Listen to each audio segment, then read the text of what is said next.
What's going on, everybody? How's it going this week? Hello again. Hope everybody's doing well. See who all we have on this evening.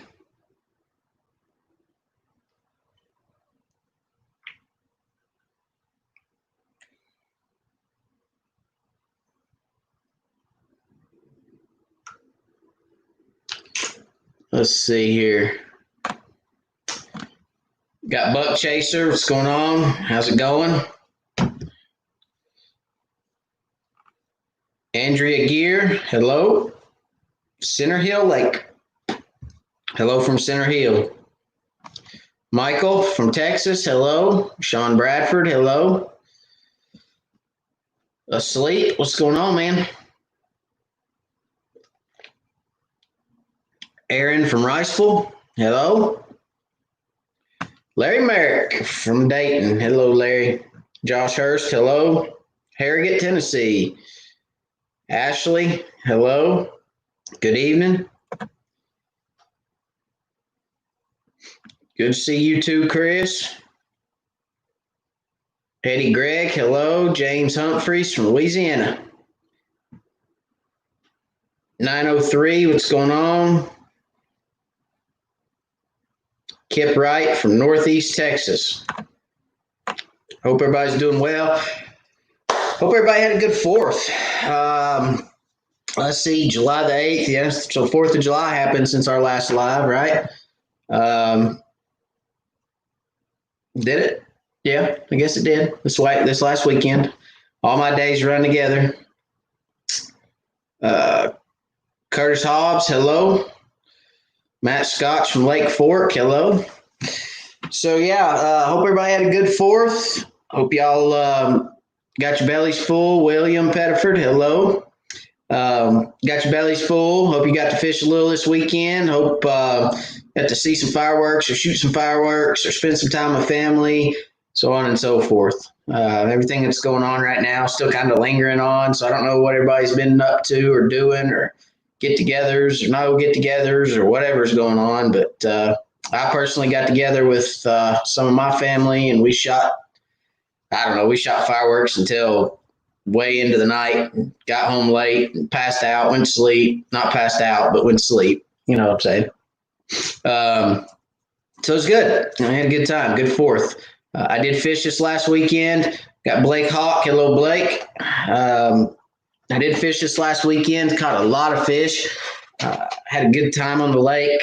Actually saw Blake Hawk on the lake. So he stopped by and said hello, and we got to talk a little bit, chit-chat, and that was good. So, again, caught a lot of fish. Same thing I've been doing, guys, 20 to 25 feet of water on brush. I will say that there is a lot of bluegill on brush right now. The bluegill are hot and heavy on brush, and a lot of times you can mistake bluegill for crappie. So if you're getting a lot of short strikes, you're getting a lot of those, I call them machine gun strikes, that they hit it 2 or 3 times, it feels like.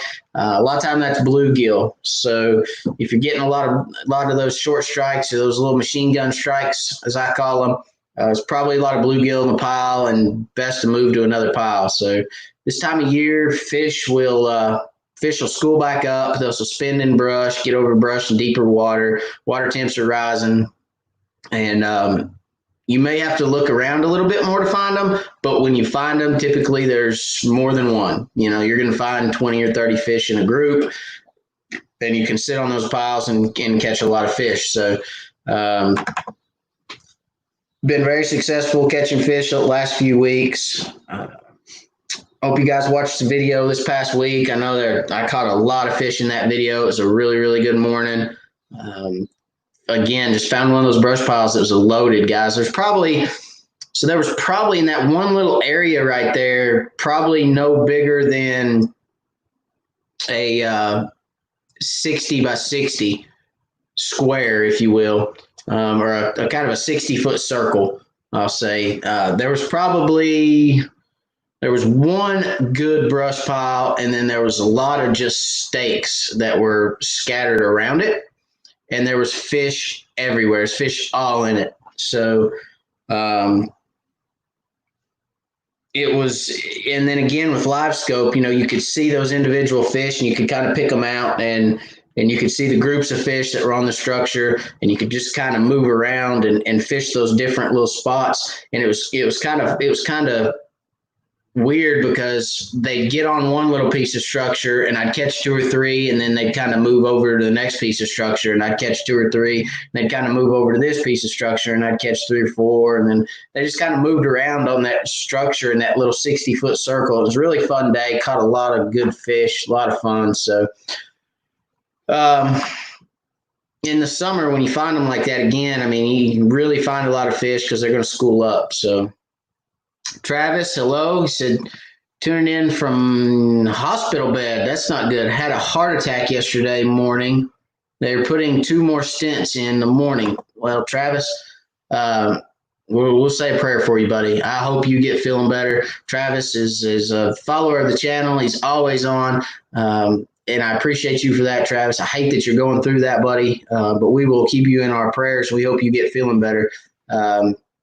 I'll tell you what, I'll probably give you a shout after this, or probably tomorrow. It'll be late after this, but I'll probably give you a shout tomorrow. We can chit chat a little bit, okay? But yes, everybody keep Travis in your prayers, please.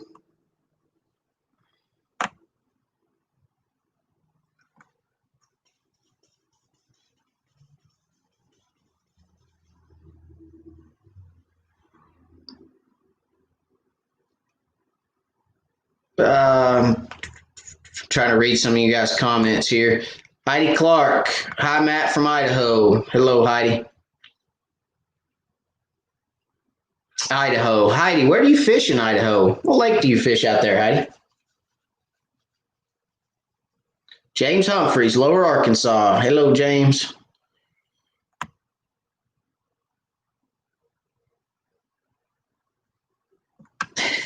Trent Huber. Hey, Matt, hope your transfer case made it. I can't stay on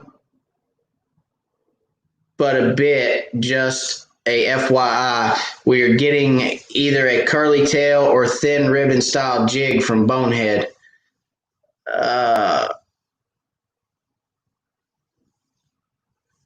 Okay. Are you telling me or are you asking, Trent? I'm not real sure. Sorry. Glad you're here, by the way. My transfer case. Yeah, so guys, if you watched last week's video, I actually was wearing my Crocs, and I guess I had one of the straps behind my heel and one not behind my heel. And Trent commented and said, "You're going to blow out your transfer case wearing one Croc in 4-wheel drive and the other not." That's a pretty good comment. That's pretty funny. So anyway, Trent, as far as a curly tail or ribbon style jig from Bonehead, if you're asking, are we going to get one? That I haven't heard. Let me see. There's a new comment down here. Is that you? No.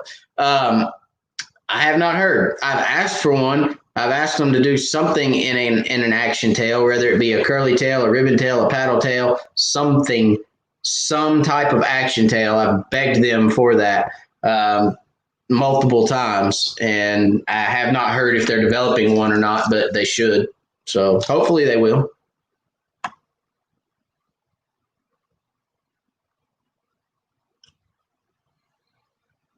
Oh, you said Tommy told you? So Tommy Ezel with Bonehead.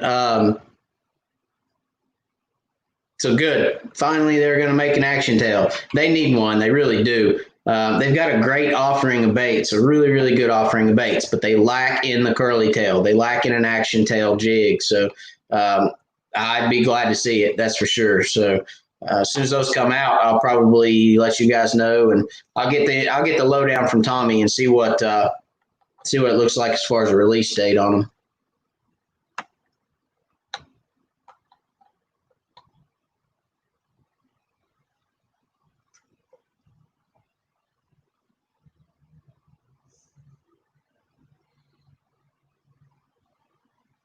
Travis, you got a lot of people looking over you, buddy. A lot of prayers coming your way.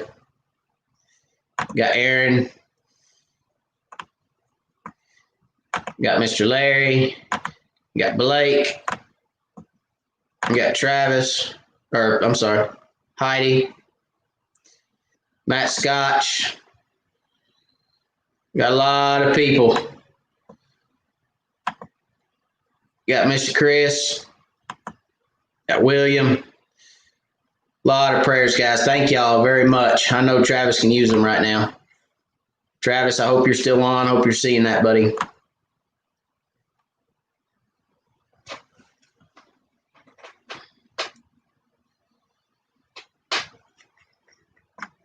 Robert Johnson, another from Lower Arkansas.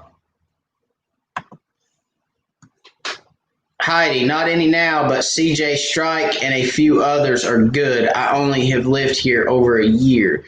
So CJ Strike is the lake that you fish in Idaho. I don't know a whole lot about Idaho, Heidi, honestly, outside of you guys grow potatoes. I don't know.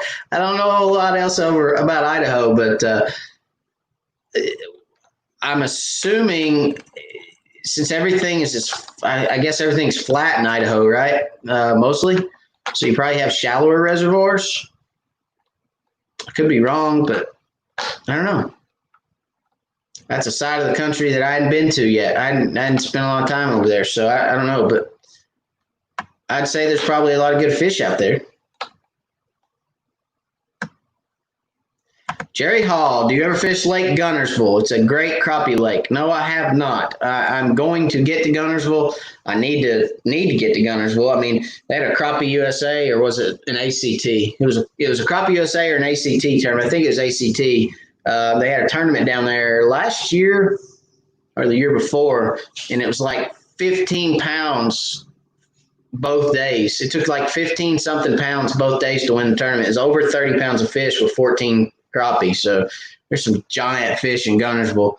And they fish a lot of natural stuff down there too, I think. Fish a lot of natural stumps and well, bridges aren't really natural, but they fish a lot of bridges and they fish a lot of stumps. So, river channel stumps, things like that. So it's kind of right up my alley. They do some dock shooting down there too, but kind of right up my alley, I guess. I need to get down that way. And it sets up a lot like Chickamauga, I think, too. Chickamauga is similar in depth. The lakes are similar in contours and things like that. So, yeah, I need to get down that way.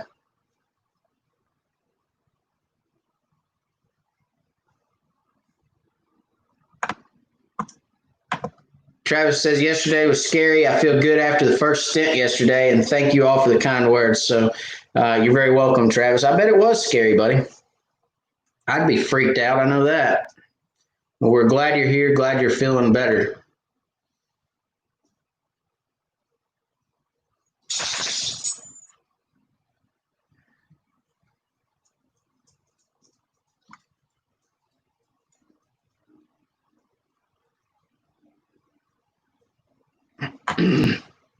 Inshore fishing, Puerto Rico. Hi, Matt. First time on the live. I really enjoy your videos. Keep them coming. Thoughts on Lake Lanier, Georgia. So, funny, Lake Lanier, Georgia is actually a lake that I fished when I was in diapers. I haven't been to the lake since I was probably 8. I fished it, but I basically fished it for anything that would bite, right? That was kind of some of my first experiences fishing was on Lake Lanier, bluegill, bass, catfish, just whatever. It's a great lake. I know that. I have done some research and talked to some people about Lake Lanier and the crappie population in Lake Lanier. And from my understanding, there's a good, stable crappie population in Lake Lanier. And again, a lot of our East Tennessee lakes set up similar to Lake Lanier. Probably the upper lakes in East Tennessee are more similar to Lake Lanier. The Watts Bar, Douglas, probably not Cherokee. Cherokee's got a lot of steep slope banks. Lanier doesn't have as many bluffs. But Douglas and Watts Bar set up similar to Lanier. So Beautiful lake, absolutely gorgeous lake. I remember it from when I was a kid. Had a lot of fun on that lake, and it is a lake close to me, so close to my heart. But I will be back on Lake Lanier for sure at some point.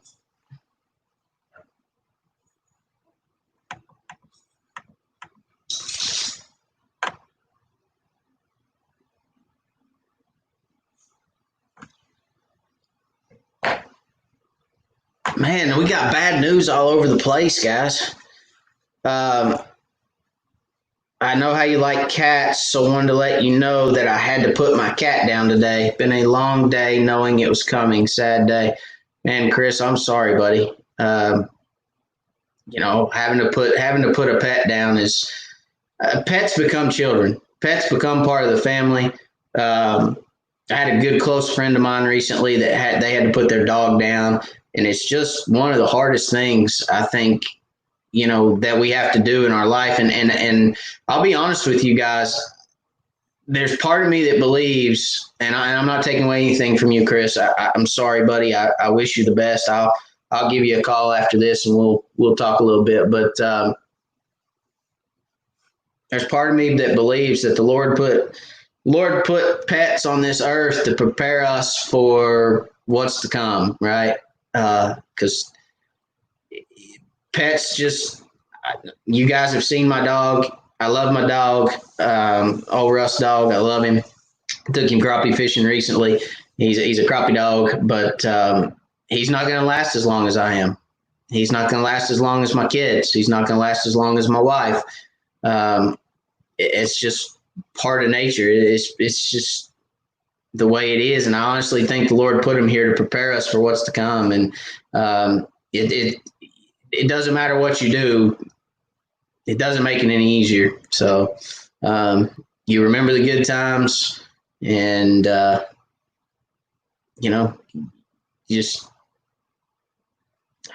at a loss for words. I'm sorry. I know I can't imagine what I'd be going through if I had to put Russ dog down. So I'm sorry to you, Chris. Hope you get feeling better. And hey, if anything else, I'll holler at you, and you can make fun of me being a Marine. And maybe I'll cheer you up. Matt Scotch, where you at, buddy? Matt Scotch for the GoPro. Thank you, Matt. I appreciate the super chat. Guys, listen, for those that are new tonight, those that hadn't been here before, or those that may not know what a super chat is, a super chat is a way for you guys to give back to the channel, to help support the channel, everything that the channel does. I assure you, being a YouTuber is expensive, far more expensive than any return. And definitely in the beginning. I only have 4,600 subscribers or something like that, so I can't tell you about the people that have 1 million subscribers, but I can tell you right now there's an expense to YouTube, but I have a passion for it. I love it. I do it for you guys. I want you guys to learn. I want everybody to think outside the box and catch more fish. So everything that comes in super chats, all the donations through super chats to this channel go right back into crappie fishing and right back into this channel to produce content for you guys so that you guys have good, clean content, good crappie fishing content to watch. So Matt, I appreciate it, buddy. Thank you. And I appreciate it very, very much.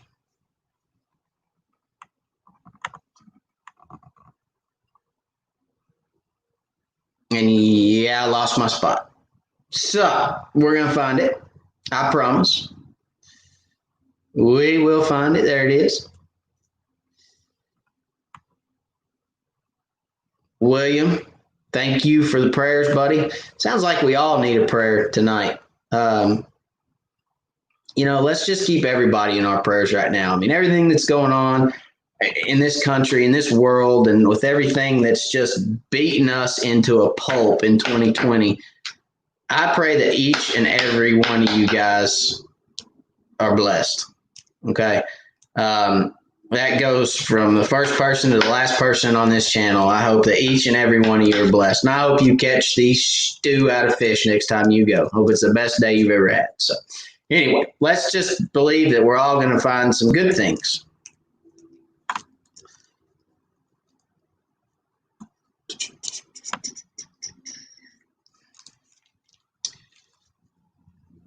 Let's see here.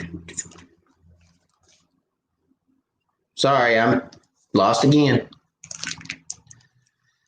They really ought to put like a bookmark on here where you can bookmark your spot. That way, maybe I'll write StreamYard and be like, hey, can you please put a bookmark on your feed so that we can bookmark things. That way we know where to go back. So I have to jump forward and jump back and all that good stuff. Robert Johnson, thank you for the super chat, buddy. I appreciate it. Still for the new trolling motor. I appreciate you very much, Robert. I hadn't forgot you. Update on the new trolling motor. I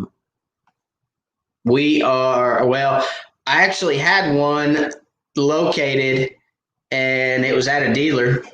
I had one located. It was an Ultrex, and I went to go pick it up, and I got there, and it was a 36 volt.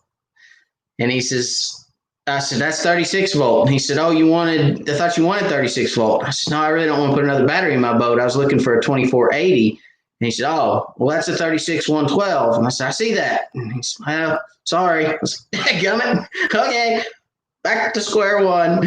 So anyway, still on the hunt, but I'm gonna find one. I'm gonna find one, I promise. But thank you very much for the super chat. I appreciate it, and that will go towards troll motor.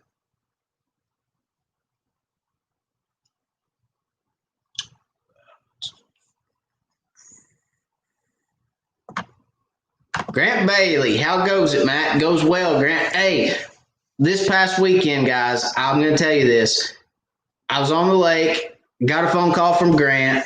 He says, hey, stop by my camper. I'm smoking. And I was like, smoking? You're on fire? What are you doing? And we're smoking some bologna. Come get some. I said, I'm going to come. I said, I'm on my way.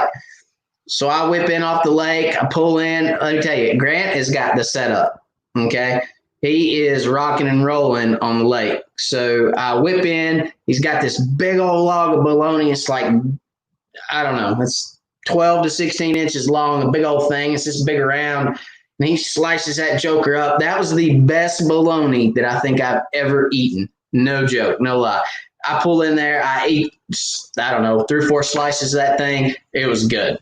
And I came home and I said, hey, honey, I was talking to my wife. I said, honey, we gotta get some bologna. I gotta smoke some bologna. We gotta try this. So Grant, I need a recipe or something. So if you want to message me or something, that would be great, because that bologna was the stuff, man. And I need some of it. So I need to be able to duplicate that. So hit me up with something so that I can make some of that.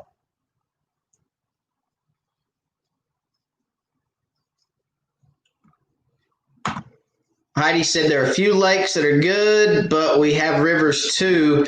There are mountains north of me. So Idaho does have mountains. Okay. Learn something new every day. And you've got some good lakes. So that's good.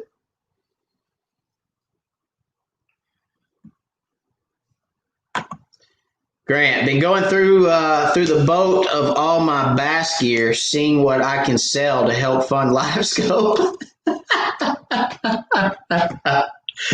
Well, from my bass days, you won't have to sell much, because everything in the bass world costs about $874. And if you have a bunch of it, you should be able to fund a LiveScope pretty quickly, because it's all expensive as crap. You know, you got $15 crankbaits and $60 live swim baits, and, you know, it's ridiculous. So good luck funding the LiveScope. Have you convinced the wife to spend the money?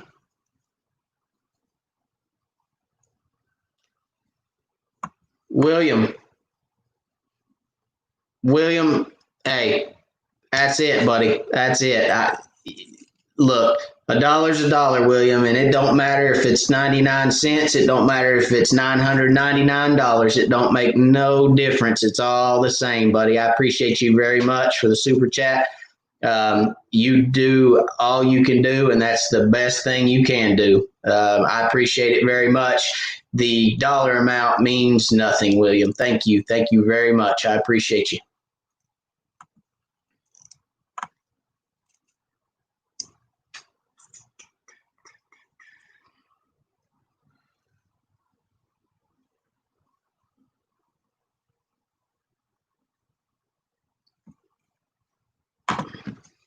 Robert Johnson, you fished on one of your videos with a 13-foot pole from Ozark Rods.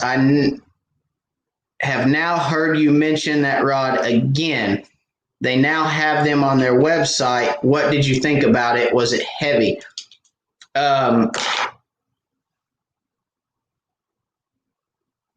Robert, I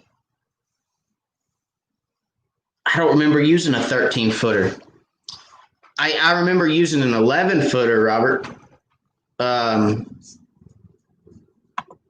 don't remember using a 13. The rod that I used, if I'm not mistaken, Robert, was an 11-footer. And it's light. It's light as a feather.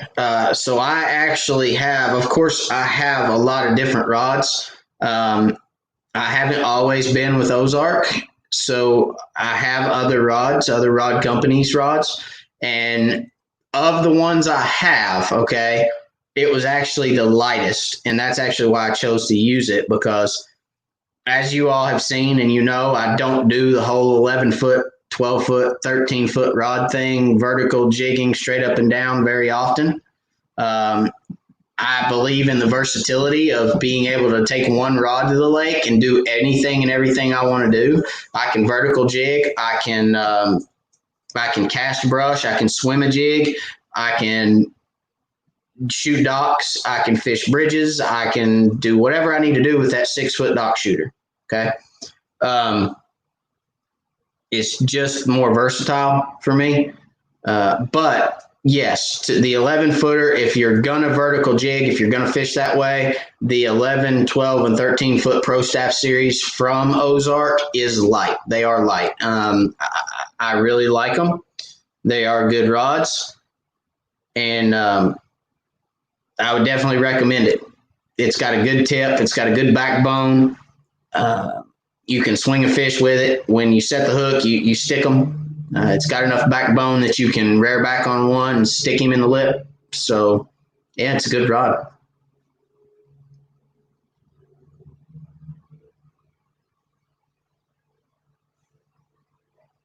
Let's see.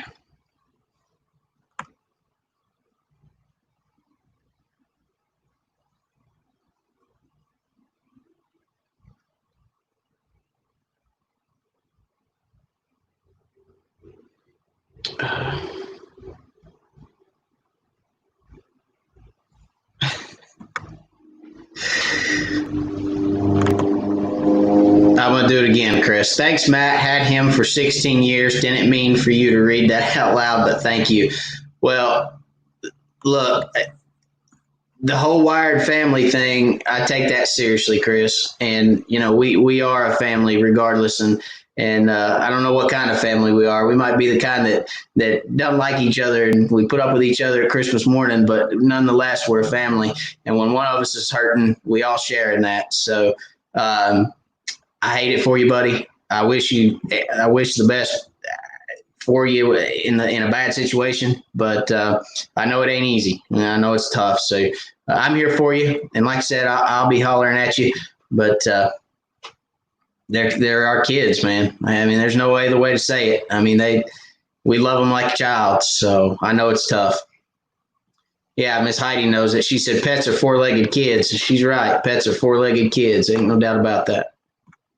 And you know me, I got to dime you out. You do the same for me.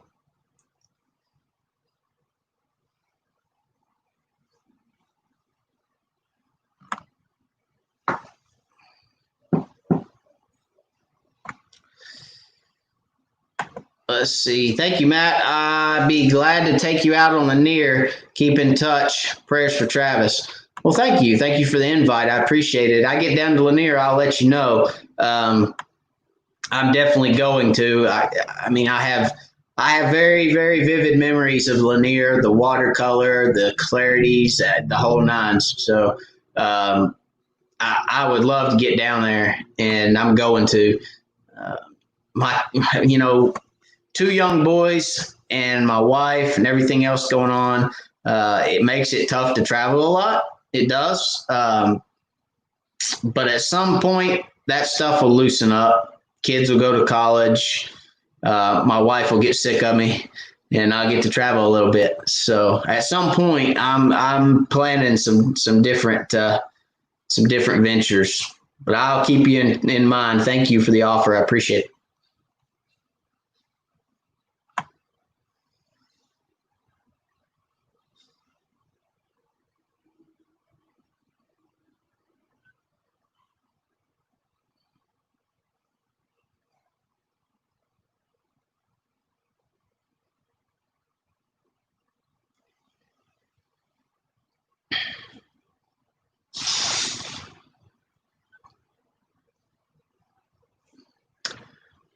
Milton Barnes said fur babies.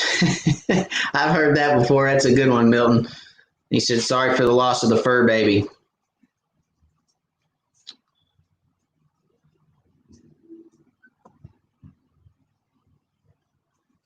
Sam Lane, I just ordered some boneheads. How do you rig it? Which color combo do you recommend? Sam, you fish Watts Bar mostly, right?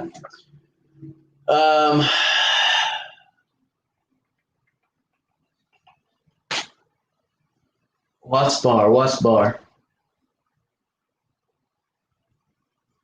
I'm trying to think. As of recently, purple and chartreuse, white and chartreuse, and black and chartreuse, Sam. How I rig my jigs, it's a good question. So I'll show you how I rig them.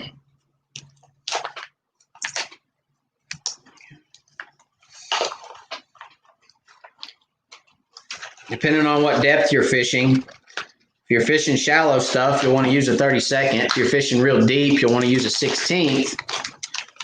And how I rig that bait,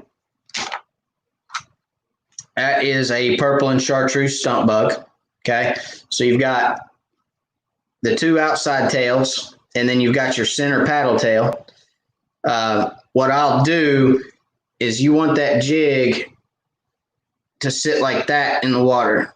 Okay, so I will hold it in my fingers with looking at the paddle tails, or looking at the paddle tail, the flat part of the paddle tail, okay? And I'll take that jig head. Let's see if I can do this. This is going to be difficult. I'll take that jig head and I'll run it right down in the center of the top of that jig, okay? And I'll thread that jig right onto that hook. Just thread it down. And I will come out with a number 2 hook, okay, which is what I primarily use, a number 2. I do have number 4s, but I generally use a number 2. You want that hook to come out right, see if you can see that, right above that paddle tail, right there, okay? See that hook coming out right above that paddle tail? And then you'll just thread that on there. You'll push it up on the barb. And there you go. So there's your bait. Threaded, ready to go. Okay? Hook comes out right at the top of that paddle tail. Okay? And that's it. Tie it on and go.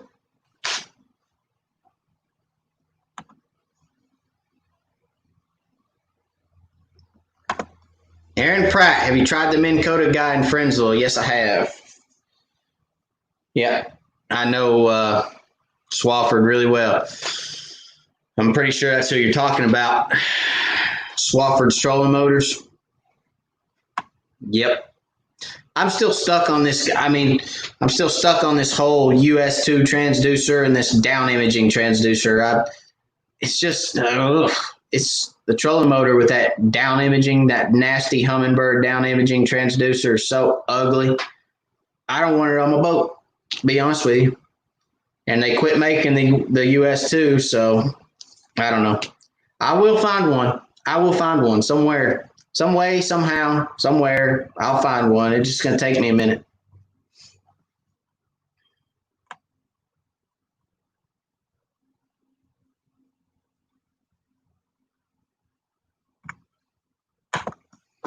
Milton Barnes, what is your thoughts on the new mount for Panoptix Perspective View?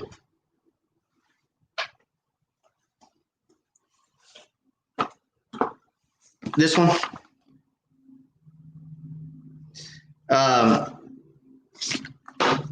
Honest opinion, it's junk.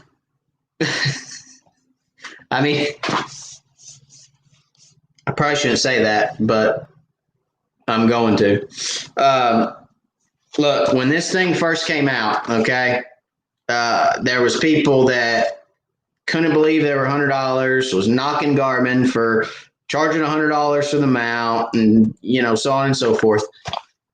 I bought the mount from Garmin because, to be honest with you guys, I mean, they released the software free of charge. They released the update free of charge.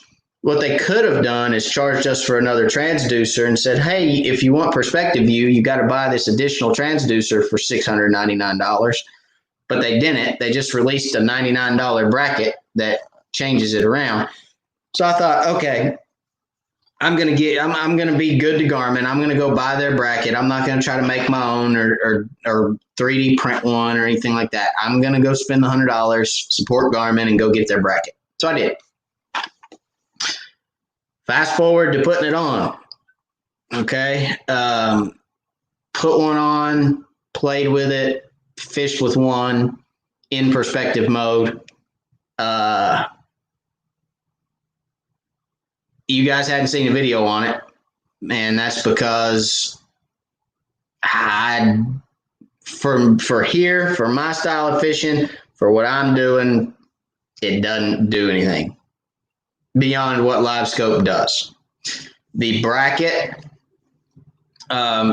which you're asking about, the problem with this bracket is it always gets loose. Every time you touch this bracket, it will loosen up and that transducer will wobble every single time you touch it. You spin that transducer around and it loosens. So if you keep an Allen wrench on the deck to tighten it every time you spin it, you might be okay. If you don't, it will be loose and your transducer will flop around. That's just how it's made. It's not a defect either, because I've had more than one of these in my hand. They all get loose when you adjust them. So, it's like your transducer now. The screw that holds your transducer to the bracket, the first bracket they came out with, if you spin it between down and forward view, it gets loose, right? This is the same thing. It gets loose. And it just, to me, it's not really any good. And another thing that I don't like about it is a little bit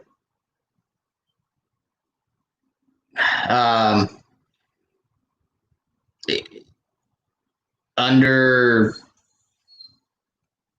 I don't know. I know what I'm trying to say. I just don't want to say it. It's a little inferior to other mounts. It's just kind of wobbly, and it's not the best. So there's other mounts out there. Look at them, and that's all I'm going to say about that. I need to shut my mouth for once. All right.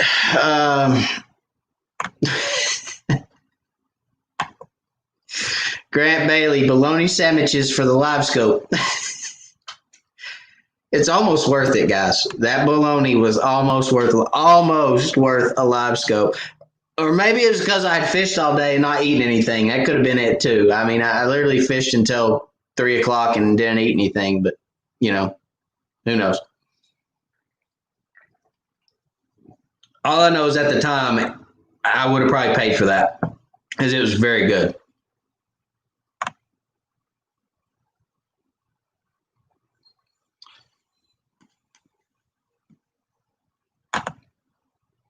Blake Hawk caught some fish on my 11 last week. On your 11-foot Ozark, Blake. Yep, I think that's what you're talking about. Feels good and is very manageable. That's exactly right. So I don't really like a whole lot over 11 foot. Once you get over 11 foot of rod, it does get a little bit hard to manage. The tip can walk on you, and what I mean by the tip can walk is when you set that hook and you're trying to bring that fish in, that tip is doing this, and it doesn't. It just the rod gets so long that it's hard to control the end of the rod. So I like about 11 foot, and I don't too much go over that. I understand, like you see these guys that are like, well, I had to go to a 13 because fish got skittish and I couldn't get closer to them. Ever thought about going to a 6-footer and casting to them? Because I can stay 30 feet away from them with a 6-foot rod, and I can cast to them. I don't have to be within 30 feet of them. So I can really not spook fish because I can sit back here in boondock and cast to them and catch them, drag them out of a brush pile or off a tree or whatever. So if I'm going to vertical jig, I prefer to not go over 11 feet.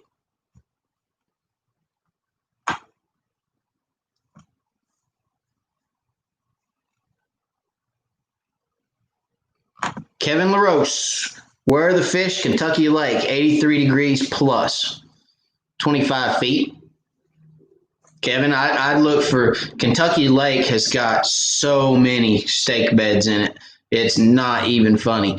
And how they got stake beds down to 20-something feet, I have an idea. They take PVC and make these big, long PVC poles and drive stakes down 25 feet deep. But Kentucky Lake has more stake beds on it than I think any lake in America. It is incredible how many stake beds are on Kentucky Lake. So look for stake beds, look for brush piles, look for buckets, look for bamboo, look for anything you can below 25 feet, Kevin, that comes up to 18 to 16, and you should find fish sitting on top of those brush piles.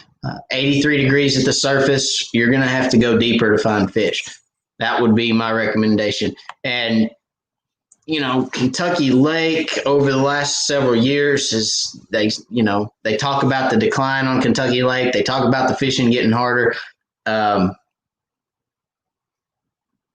There's still fish to be caught in Kentucky Lake, and a bunch of them. You just got to go out there and find them. Try to look main lake. Try to stay in the main lake. Stay out of the pockets. A lot of those pockets do have carp in them, but if you stay out main lake, you can find fish.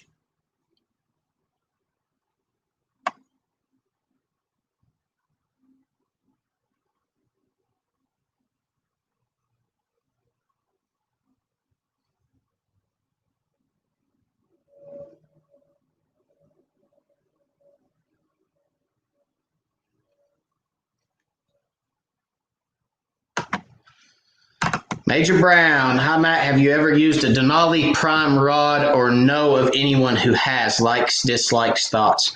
I have not personally used that rod. I do know some people that have, and I've heard decent reviews on them. But I also have not seen a whole lot of people that have been using them. So it's kind of like I was talking to somebody earlier today about boat motors. We were talking about, repowering and the whole Johnson thing and, Johnson going out of business and eventually, or Evinrude, OMC. Eventually it's going to get hard to find parts for those motors, yada, yada, yada. And of course there'll still be aftermarket parts, but we all know how that goes.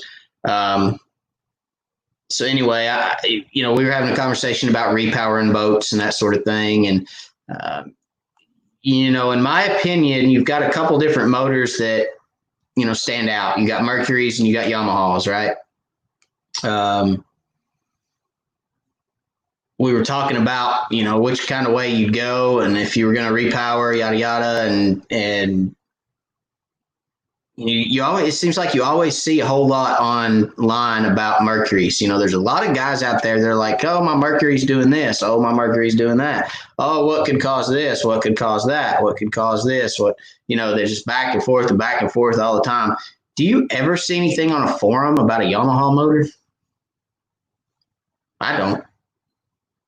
And I don't have one. I have a Johnson Fast Strike, but I don't know.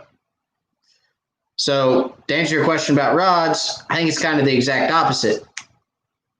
Whereas you don't see a whole lot about Yamaha motors, that it's probably not a whole lot of issues with them, but you don't see a whole lot of people using Denali Prime rods online either. I don't know. Is there a reason they don't use them? I don't know. But that's all I can tell you.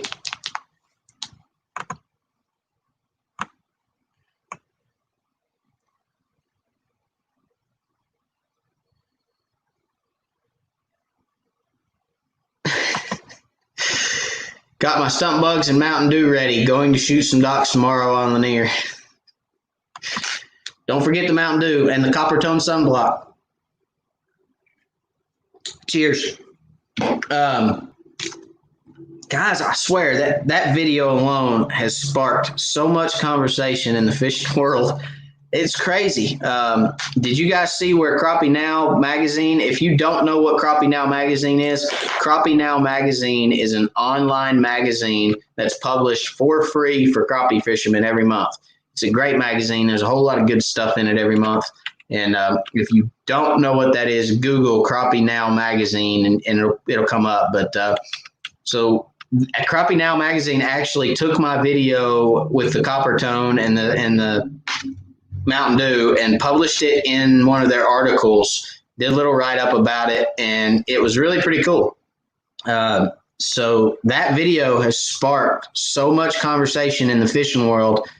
It's just really neat. And, it's got people thinking outside the box now, whereas, we always heard for years, I've heard it, you guys have heard it, everybody's heard it, don't put sunblock on and go fishing because you won't catch anything.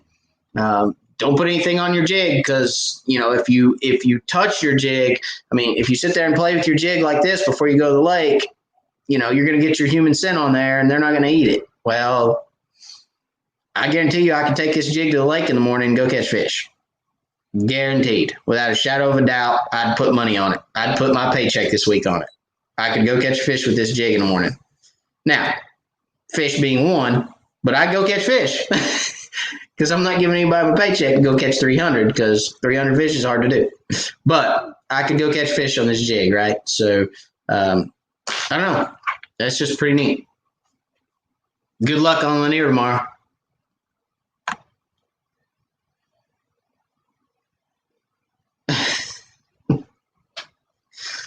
All right, Chris, easy. Your wife told me she is tired of you already, so come to Texas next week and fish. She really probably is at this point, to be honest. She's probably about over me. So,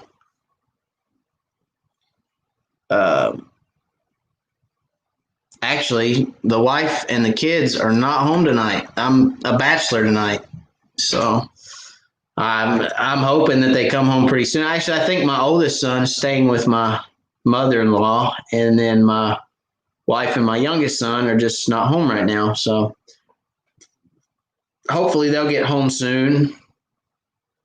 I hope.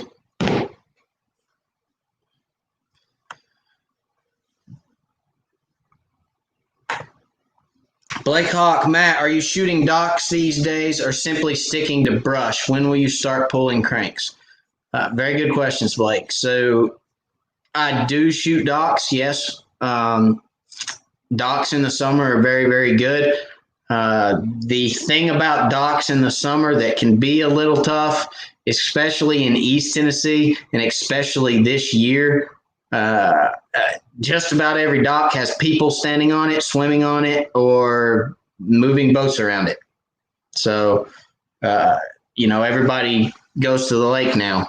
So it has definitely been challenging to shoot a lot of docks. But yes, I will shoot docks, and I've already started pulling crankbaits. I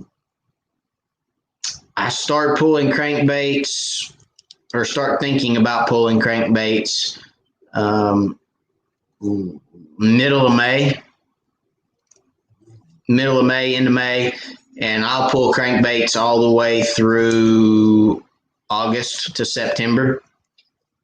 As long as the water temperatures are still warm, crankbaits will catch fish.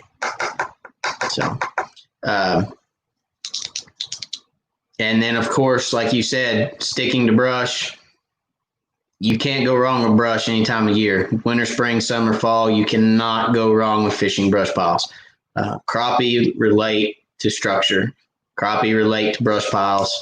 If you find isolated brush piles, you're better off. And if you find an area that doesn't have a whole lot of brush, that just has a few isolated brush piles here and there, you're going to catch more fish too, because it'll congregate those fish a little bit more. They'll be a little more congregated in those areas, so you can catch more fish. Actually, Blake, this last weekend when you and I saw each other, the brush piles that were around where we were at is kind of some isolated stuff. There's not a whole lot of stuff there, and that's why all the fish were sitting on them. So, you find those pockets and those river bends and things that just have a piece or two of brush, you find a lot of fish, especially this time of year, because they school up, and you'll generally, if you find one, you'll generally find 30. So,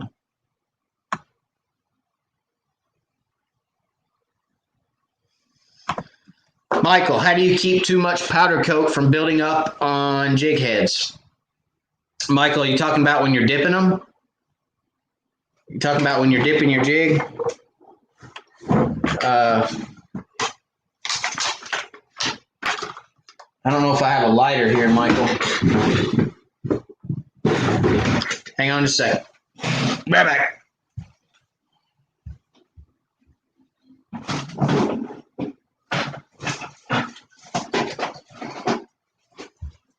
No, we're not going outside, Rusty.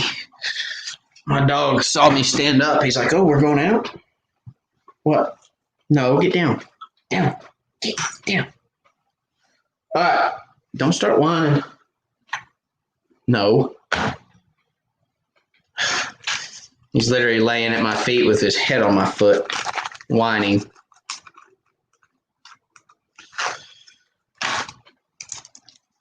All right. Let's see what we got here.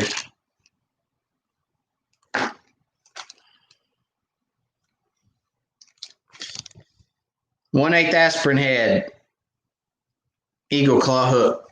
These are light wire hooks. These are Curtis Hobb hooks. These are light wires. Look how little that hook is, guys. Look how thin that hook is. That's what they call a light wire hook. You can just take that thing and whoop. I mean, literally.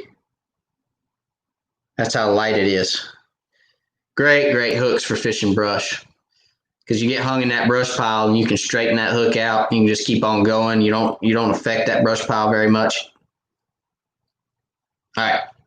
So, Michael, Protect powder paint. Okay, that's what I use. One way to keep the powder coat from building up. Always, always, always shake that powder coat. Okay. That powder coat will settle if it sits on your shelf and it gets real dense, real thick. You shake it real good, it fluffs it up. All right. Now, I'm going to get rid of this right here. There we go. Find something to put my... You guys see that? No? Trying to get this where you guys can see it. Yeah, well, maybe. Hang on. All right. Now, it's sitting on a pedestal. Let's see if I can do this without spilling it on myself. This is dangerous. All right. So you take your jig head, heat it up. 3 Mississippi, 4 Mississippi, 5 Mississippi, 6 Mississippi. And then you want to just dip it real quick, okay? Just doop. Right there. That's it. Don't leave it in there too long. You don't have to put it in there and twirl it around. You don't have to spin it. Just in, out, and if you have to, you can knock it off, okay? In, out, knock it. Just in and out. Just doop, that quick, all right? You'll get a nice coat of powder on that jig. I know you guys can't see that because it's chartreuse and there's light. It's hard to see. But there it is. Okay. Perfectly powder coated jig head. Ready to rock. Now, they're hot.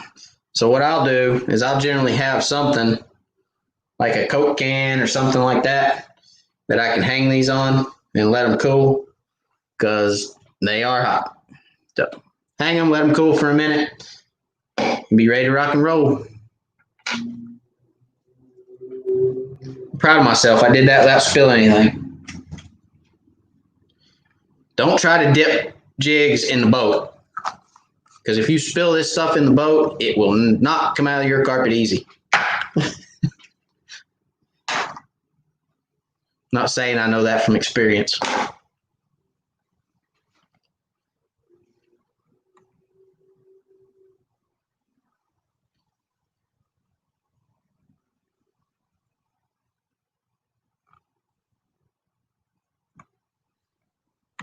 Heidi Clark, Matt, how do you feel about Shark Just Chartreuse with no other colors? Good question, Heidi. Very good question. It's no secret I like chartreuse. Everything that you see around me has some type of chartreuse in it, just about. There's very little things that I fish with that don't have chartreuse, but I do not like just chartreuse. That's a very good question. I don't typically like any color by itself. And I'll tell you why. Because if the fish are keying in on chartreuse, then you're gold. But if they are keying in on black, you don't have it. If they're keying in on red, you don't have it. Blue, you don't have it. I always like to mix up my colors the best that I can. So like this jig right here, there's 3 different colors right there, right? You got chartreuse, you got, that's actually purple. Looks blue, doesn't it? It's actually purple. Funny how that looks on the screen. But you got chartreuse, purple, and silver. So you got 3 different colors on that jig that fish can key in on. Okay. I like to mix up colors. I don't ever want to fish with just one color. I do know some guys that fish with just a solid color bait and they catch fish. But me personally, I like to have a mixed match of colors when I'm fishing. You guys know I'm not a huge believer in color. I'm more a believer in contrast than I am color. And by contrast, what I mean by that is depending on your water clarity and your water color and your water conditions, you need something that is going to contrast the water and stand out to the fish. You don't want something so bright that it scares the fish. And if you put orange in a bright neon orange in a very, very clear lake like Norris, probably going to be able to watch fish run on your live scope if you have one, because they will run away from it. It just doesn't look natural. But I want something that's going to contrast the water. And because it contrasts, let me stress this, because a jig contrasts water 6 inches down on the surface doesn't necessarily mean it's going to contrast the water at 12 feet deep because the light is different. Okay. Light penetration has a lot to do with it. Silt in the water has a lot to do with it. There's a lot of things that, is it sunny? Is it shady? You know, there's a lot of things that just because on that 6 inches on the surface, your eyes see that perfect, doesn't mean when it gets down there to depth that the fish's eyes are going to see it perfect. Okay. So I always want a mixture of colors on my jig so that I have a better chance of a fish pinpointing one of those colors during the day or while I'm fishing.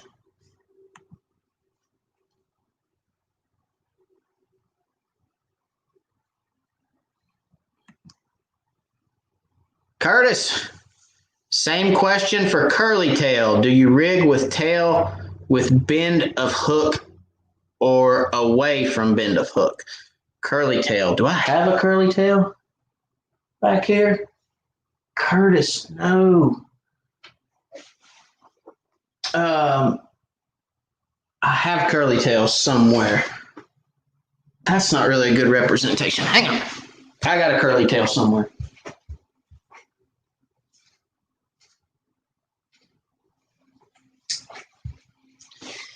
Yeah. All right. These are a triple tail, but same thing, right? Okay.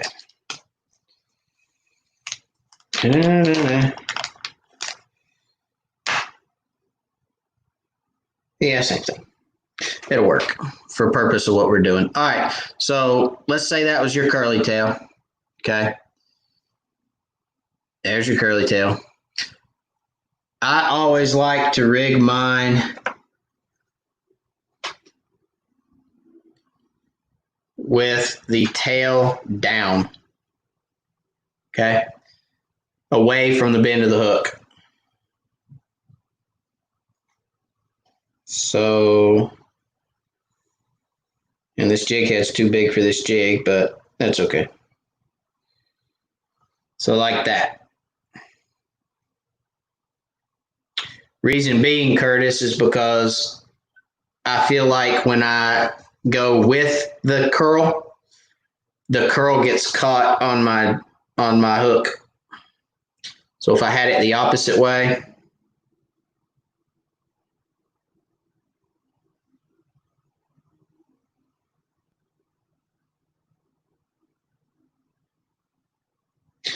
I can't, well, I have to hold it upside down. But see that curl in the hook?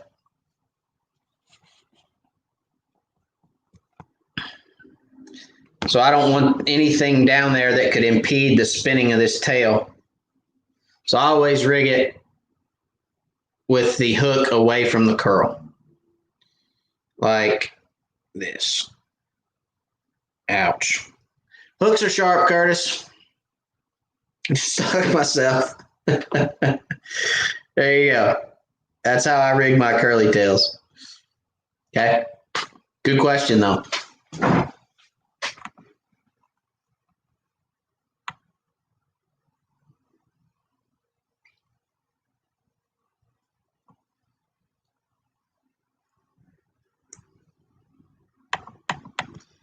Milton said, thank you for your feedback. You're welcome, Milton.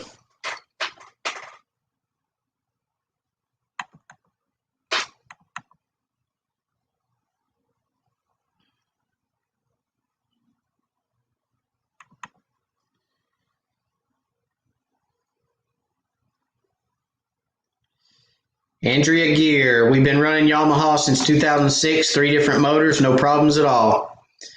You don't see a whole lot of people online that say, why is my Yamaha doing this? Why is my Yamaha doing that? My Yamaha has got a funny sound. Can you guys help me out? You know, you see all that about other motors, I'll say. All over the place, forums everywhere. People are asking about this sound, this knock, that knock, this prop, that prop, blah, blah, blah. You don't ever see anything about Yamaha. I don't know. I've never owned a Yamaha, but I don't know. I don't know.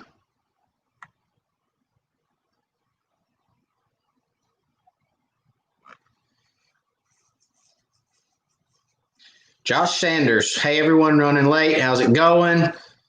Glad you're here, buddy.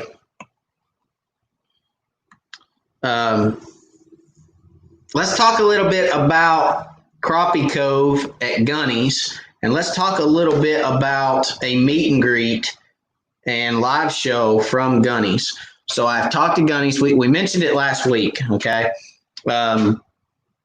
I have talked to Gunny's, and they are all about it. They're on board. Think it'd be really, really cool, really fun time. I want to get it set up. We're probably looking sometime in the next month to month and a half, hopefully. It'll be a Wednesday, more than likely, and it will be earlier than usual. We're not going to do a 9 o'clock meet and greet. We'll probably do a 5:30 or 6 o'clock show, and we'll probably go for a couple hours. What I'd really like to do is maybe have an hour show that night live, and then maybe have an hour for everybody to come, meet, greet, hang out, eat some pizza, drink a Coke or a Mountain Dew.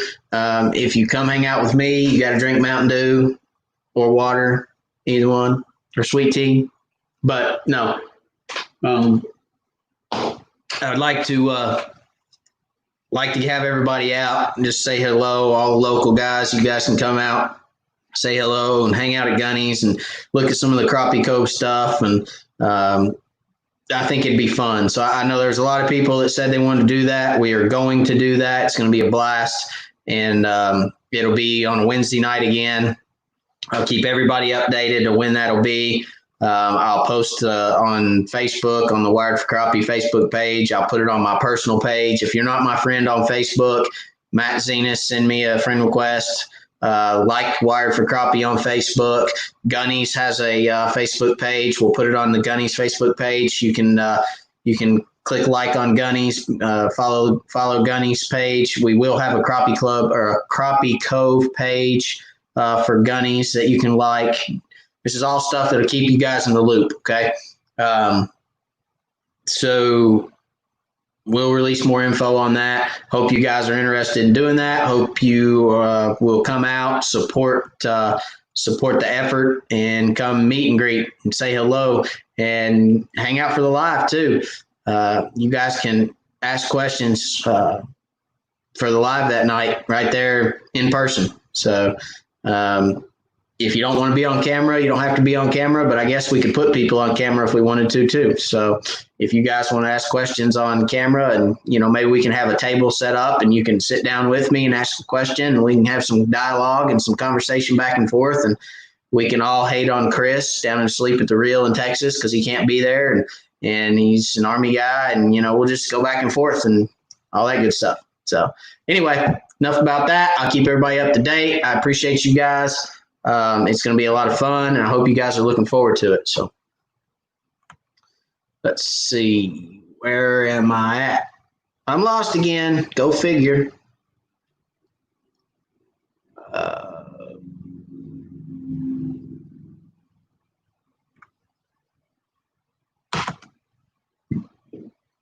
Sam Lane, regarding shooting docks, do you not find it hard to find docks in 25 feet of water? No. Not in East Tennessee, Sam. A lot of your docks in that deep of water are going to be main lake docks. They're going to be main river channel docks. Docks on, look for your Navionics is a great tool to use. You can scan Navionics and you can look at, because they'll have like the dock on Navionics, and you can look at how deep the water is underneath it. But no, there's a lot of docks in East Tennessee on every lake that have that kind of water depth under them. A lot. So no, I don't typically find it too hard.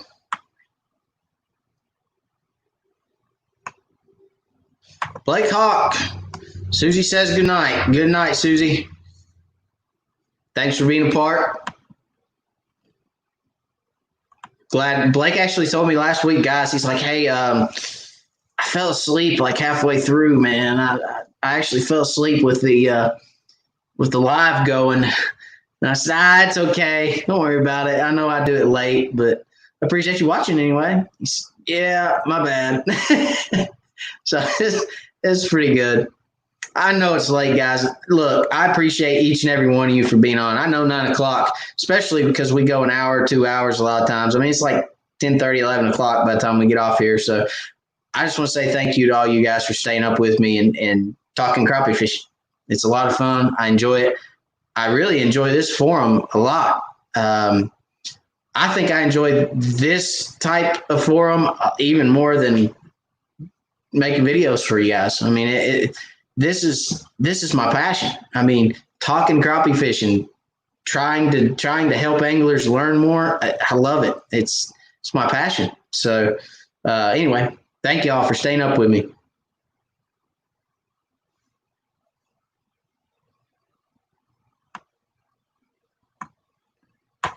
Michael says, thanks. I was leaving in too long on the dip. You're welcome, Michael. Yeah, just in and out, buddy, in and out.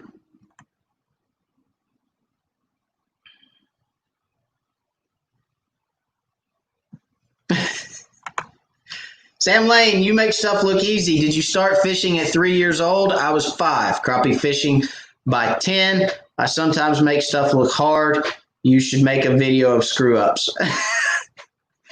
Thank you, Sam. A video of screw ups. What do you mean? Like bloopers? I could probably put some bloopers together. I don't know. I'm going to say this, and it's going to jinx me, but I'm typically not really, really clumsy in the boat or anything. So I don't know that I have a whole lot of bloopers, but I'll start keeping that in mind. And when I have bloopers, if I have bloopers on video, I'll make a bloopers video, I promise. But I am definitely not Bill Dance. You know, you see those blooper videos all over from him falling out of the boat and snakes on his head and all that good stuff. I don't have any of that yet that I know of. I can remember. So anyway, William, good night, sir. 55 to 18, hit that like. Yeah, guys, don't forget, smash the like button if you like the live. If you enjoy watching our live shows, hit that like button, please. Thank you, William. Have a good night, buddy. Oh, Sam, to go back, when did I start crappie fishing? That's a pretty good question. I mean, how long have I been crappie fishing, right? Well, it's probably going to surprise some of you guys. I have been crappie fishing now for, let's see, I started East Tennessee Crappie Club. Hang on a minute.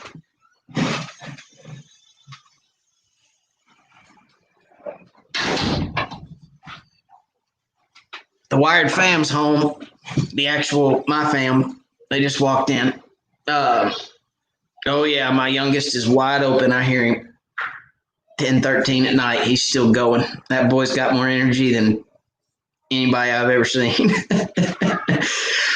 All right, so crappie fishing. How long have I been crappie fishing? So I started East Tennessee Crappie Club 7 years ago.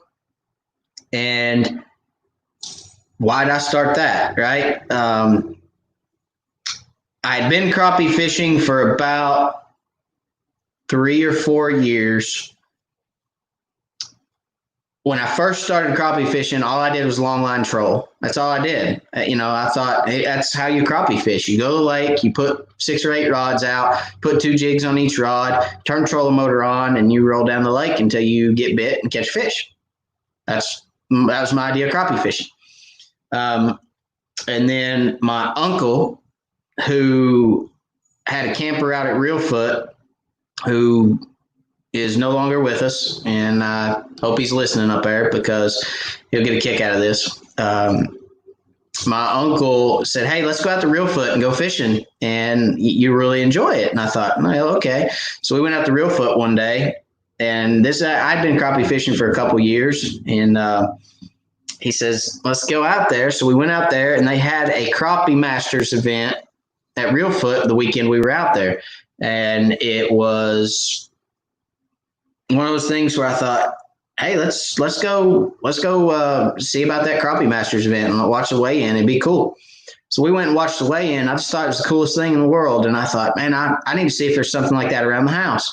So I came back to East Tennessee from West Tennessee, and I started looking, and I couldn't find anything. I called my uncle back, and I said, there's no tournaments or nothing around here. There's no clubs or nothing like that for crappie fishing. I said, I'm going to start one. And he said, yeah, you're full of it. You can't do that. I said, yes, I can. I said, don't tell me I can't. I can. And he said, well, if you start it, I'll fish it. I said, okay. So I started putting stuff out there. First meeting we had about 30 guys there. All but 2 guys that were at the meeting joined the club that night. I looked over at my buddy and I said, guess I got to start a bank account. I didn't even have a bank account yet. So anyway, that was the initial jump in to my crappie fishing career. And, you know, it's just grown from there. Fishing tournaments, guys, I'm telling you, if you don't tournament fish, crappie fishing tournaments are completely 180 from a bass tournament. Okay. They're absolutely nothing like it. They're open, they're welcoming, the people are great. If you need help, people will help you. If you don't know how to fish a certain technique, people will tell you right down to the nearest point of how, what, where, when to fish a certain way or a certain technique. I mean, people are so open. I have overheard people tournament morning helping people that have never fished a lake before, giving them ideas of where to go fish that I know there were fish because I was going there myself. So that's the crappie fishing world. Crappie fishing is just so open and inviting, and everyone's just so willing to share. And that was the thing when I started the club. I just told everybody the very first meeting we had, I said, look, I said, if you're not willing to help people catch more fish, this is going to be the wrong place for you. Period. Because that's why I'm doing this. I want to help people catch more fish. That's me. That's my gear. That's my drive, is to help people catch more fish. And everybody just bought right into that. And we've just grown and grown and grown since then. And I've learned and learned and learned and learned so much through the last 10 years of fishing. It's incredible. So that's kind of for those that hadn't heard it before, that's kind of my intro into crappie fishing, and before I crappie fished, I did bass fish and I did do some catfish and I did bluegill fish. I mean, I fished since I was a kid, but when I found crappie, I just knew that was what I needed to be doing. And, you know, it's just, the name says it all, guys. Wired for crappie. It's right down here. I'm going to get there in a minute. Right there. That name says it all. That's how I'm wired. That's how this brain right here is wired. It's wired for crappie. And, you know, so I guess that tells you where my name came from too. So, you know, I love it. It's a passion. I love it. I love helping, and I'm going to continue to do it. So, sorry, I was a little long drawn out, but hey, I don't know that I've ever told that story. I don't know that I've ever said that or told anybody that. So, told you guys that. I don't know. So, anyway, hope you enjoyed that spiel. Back to trying to help. All right. Phil, my lake now is really green from algae bloom. What color would you recommend? Black. Black, black, black, and more black. Dark colors. That algae bloom is going to actually impede visibility. So I would go, it's the same as mud. It's the same as silt and mud and dirt. I mean, that algae bloom is going to impede visibility. So I would go black. I'd go dark colors.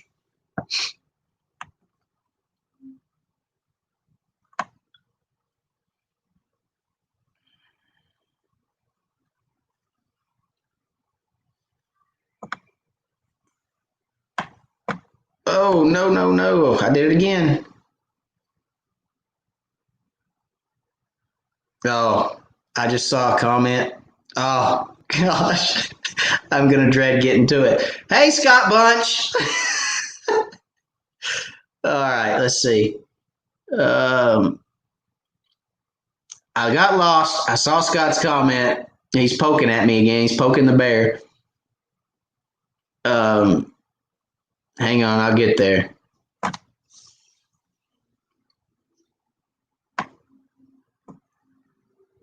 Dustin Shepard.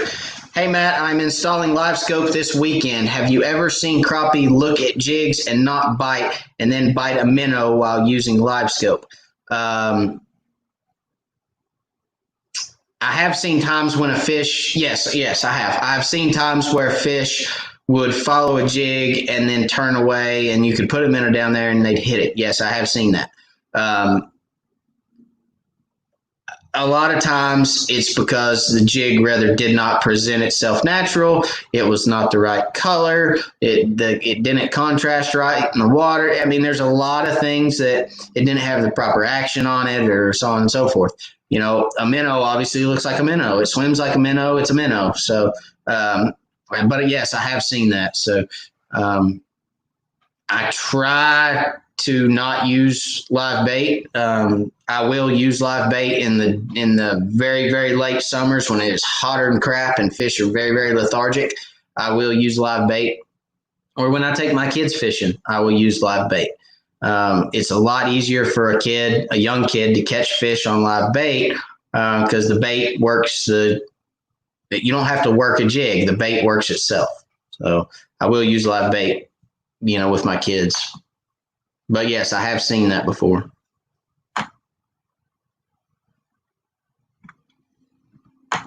Curtis Hobbs, he says, you got the answer right. Same way I rig curly tails. Yep. Anything that can impede that spin, I try to stay away from it. Curtis is testing me, and I got it right. Look at there. I like it. I like being tested.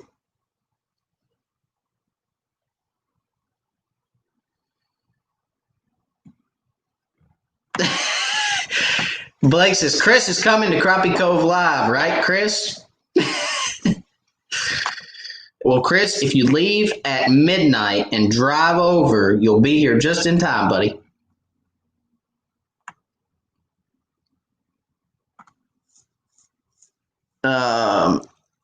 Or if you do come, we got some place you can stay.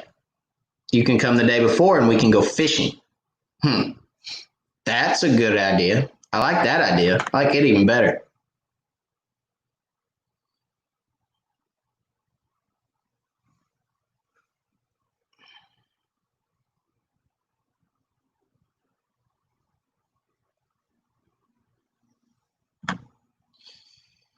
Dun, dun, dun, dun. All right, Scott Bunch. How about when you hit the continuous button? You jackleg, you had to say something about that daggum continuous button, didn't you? I swear.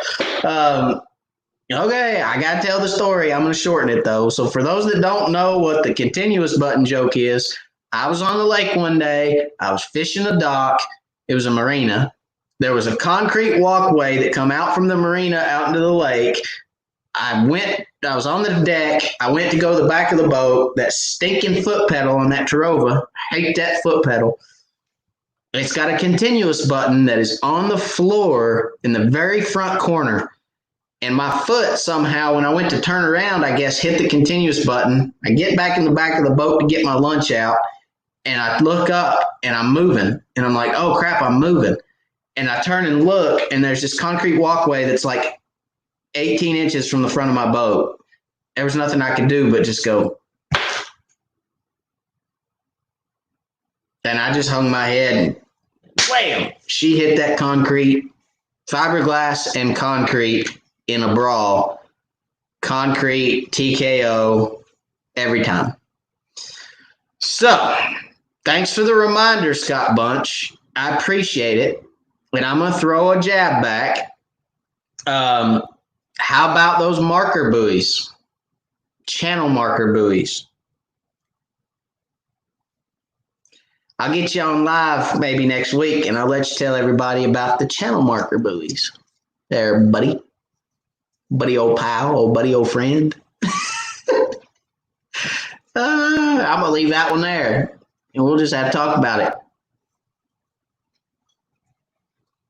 All right.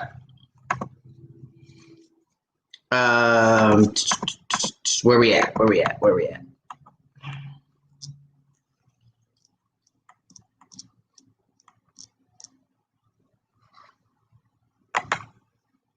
Sam Lane, have you ever watched Bill dance? What kind of question's that, Sam? That was like the idol for guys my age. That was like the idol fisherman growing up, you know. He goes and fishes in all those ponds and catch 10-pound bass after 10-pound bass after 10-pound bass.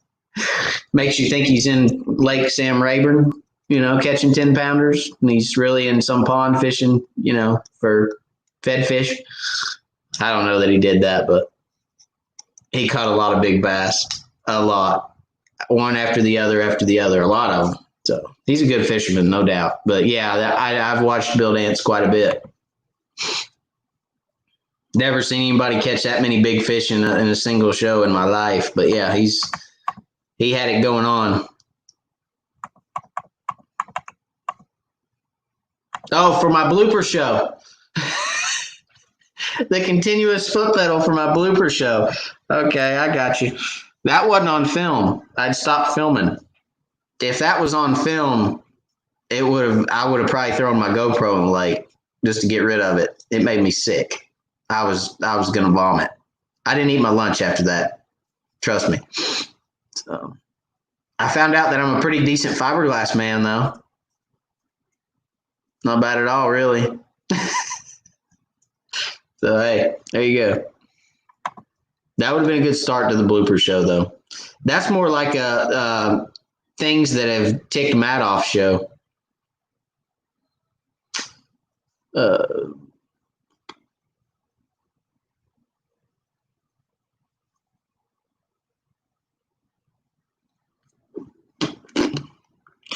Where we at?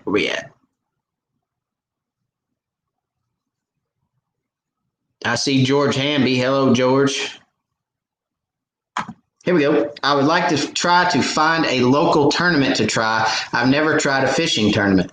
George, East TN Crappie Club on Facebook. Type in East TN Crappie Club. That'll take you to our page on Facebook. And we are actually starting our tournaments back. Membership fees are $35 a year per angler. And tournaments are $35 per boat. There's 2 anglers allowed per boat, or you can fish 2 anglers and an angler under the age of 16. You know, if you have a son or a daughter or grandson or nephew or whatever under the age of 16, he can fish with you and your friend or you and your buddy. We start our tournament season back in September. First tournament is on Teleco.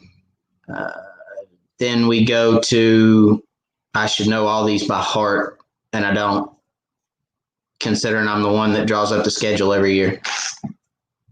Sorry. Let me look. We go to Teleco in September. We go to Douglas in October. We go to Melton Hill in November.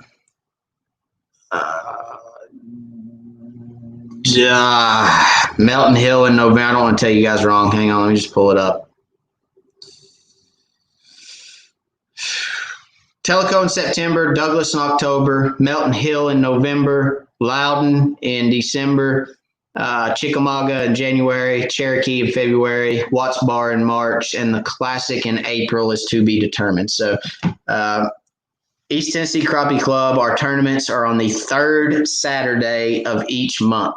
We fish September through April, and the 3rd Saturday of the month, we hold a tournament on a different lake every month. And if you look at the Facebook page, it tells you the ramp that we're going to launch out of, okay? So show up for the tournament. Registration starts at 6:30. By 7 o'clock, you have to be registered at the registration table, paid, ready to rock, and then everybody leaves at 7 o'clock to go fish. So 7:30 to 3:30 is fishing times, and then weigh in by 4:30. So it's a blast, George. Send me a message, send East Tennessee Crappie Club a message, or my personal Facebook a message, and I'll get you all the info. Otherwise, tournament rules, all that stuff, get you hooked up. Okay. But it is an absolute blast. Scott Bunch is a member of the club. You guys, I just had a talk about Scott and his woes on here a minute ago, but Scott is a friend of mine through the club. I've known Scott. Scott has been a member of the club. Scott was actually one of the guys, one of the 30 that was sitting in the room at the very first meeting, guys. He has been with the club since day one.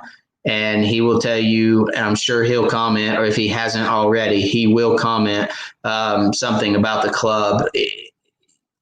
Guys, you don't keep people around for 7 years if you're doing it wrong. Okay. We probably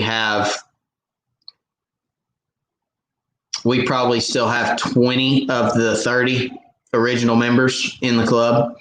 Not to mention the 70 or 80 plus on top of that join every year.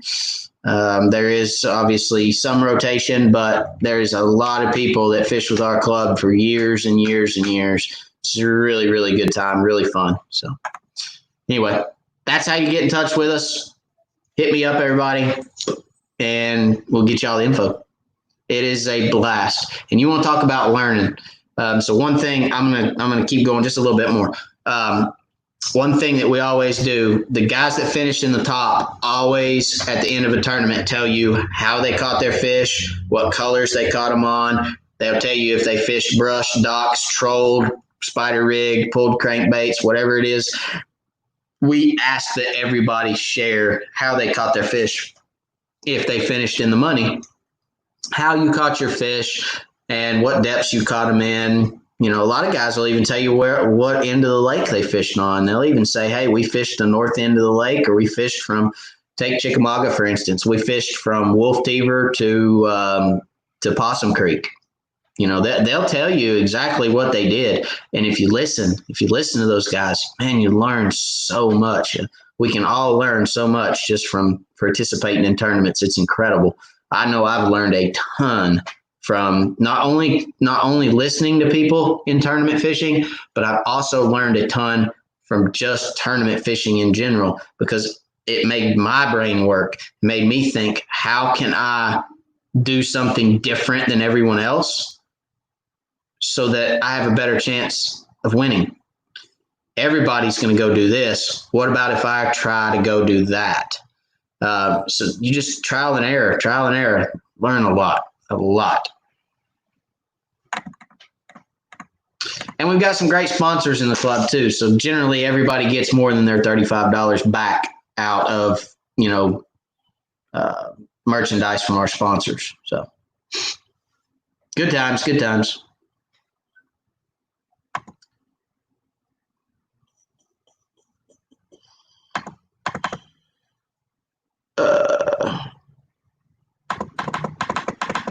I did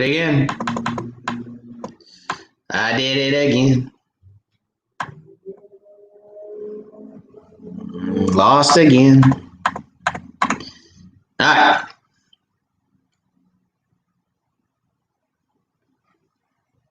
Sam says I was in a crappie tournament in 1984 out of Terrace View on Watts Bar. 1984. Well, Sam, I'm going to show my age here, okay? I'm going to show my age, but I wasn't even born yet in 84. So there you go, buddy. And I'm not sure if that's me showing my age or you showing yours, but yeah, I wasn't even born yet in 84. So that's pretty cool. They had crappie tournaments in 84. That's pretty neat.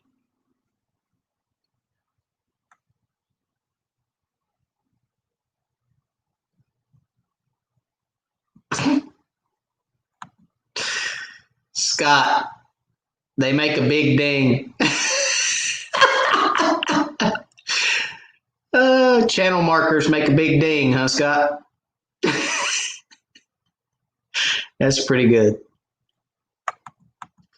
Guys, I'm telling you, the friendships, the camaraderie, it's second to none. It's incredible.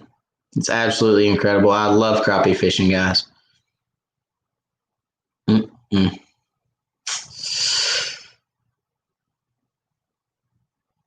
Let's see.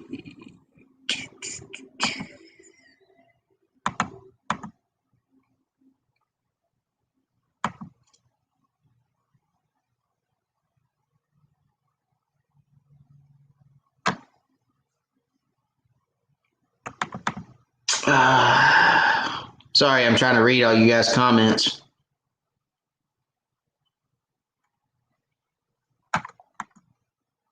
When's the live going to be in Crappie Cove? Where's it located? So Crappie Cove is located inside Gunny's Firearms in Maryville, Tennessee.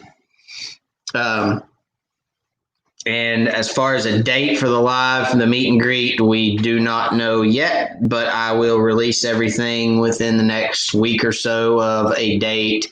I just had a conversation with them recently about doing it, and they were all on board, but just hadn't set a date yet. So we'll get a date together, and I'll release it. Hopefully, I'll have it next week for you guys on the live, okay?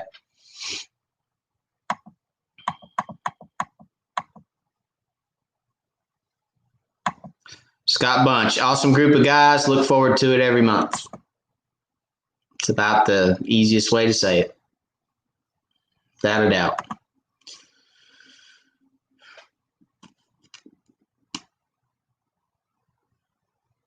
Josh Sanders said he's signing up for the club this year.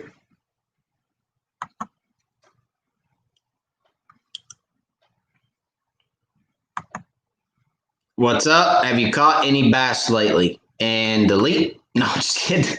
I'm just kidding. I had to. All right. Yeah, I've caught some bass. I mean, you can't go crappie fishing, fish brush piles and docks and not catch a bass. I mean, I had a show a couple weeks ago that actually I had several bass on, and I was fishing a marina. I was fishing a little marina that actually had a ton of fry around it. There was just fry everywhere, and I'm almost positive they were bass fry, but they were at such a juvenile stage that you couldn't tell really what they were, and there was bass everywhere. So they were rather crappie fry or bass fry, and the bass were rather there protecting them. I caught a lot of small males, so I'm guessing it was probably bass fry, and those little males were there protecting fry. They were fry garters, if you will. So yeah, I've caught some bass recently, and it was really fun to catch them. There was a ton of them there, but I don't typically target bass anymore at all. Green carp for any reason. Too much like work. But, you know, you catch them every once in a while.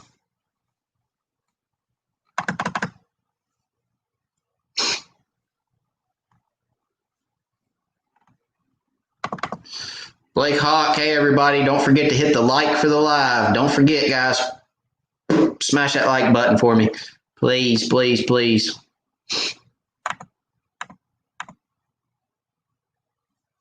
You guys know how it is. If you're going through YouTube, okay, and you're looking at videos and you're seeing stuff and you're looking at how many people liked it and how many people disliked it, and you know, you guys look at that and you go, oh, well, there's 3 people that liked it and 687,000 that said they hated it, so I'm not going to watch that junk. You guys know how it is. So anyway, if you guys don't mind, smash that like button for me.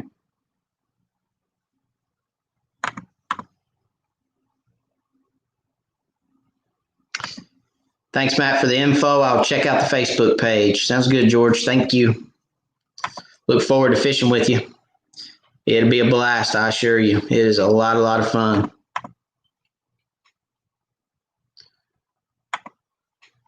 Mo Crappie Moses. East Tennessee Crappie Club is a great group of folks. Well, thank you. And your YouTube name does not lead me to believe you are any specific person, but I'm going to guess you're a member. I'm not sure. I'm not going to guess. Or should I guess? Should I guess and then ask you to tell me? I don't know. Wally? Maybe? I don't know. Maybe I'm right, maybe I'm wrong. Tell me later.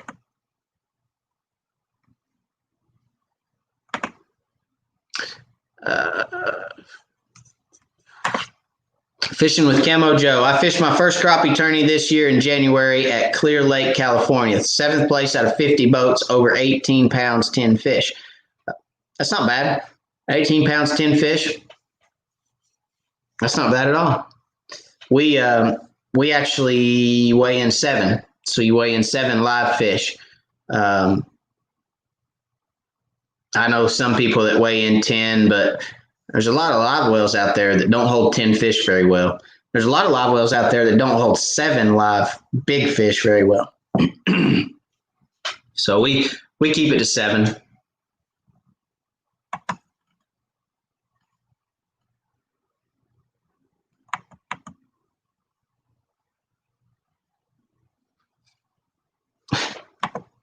Sam Lane, I am old.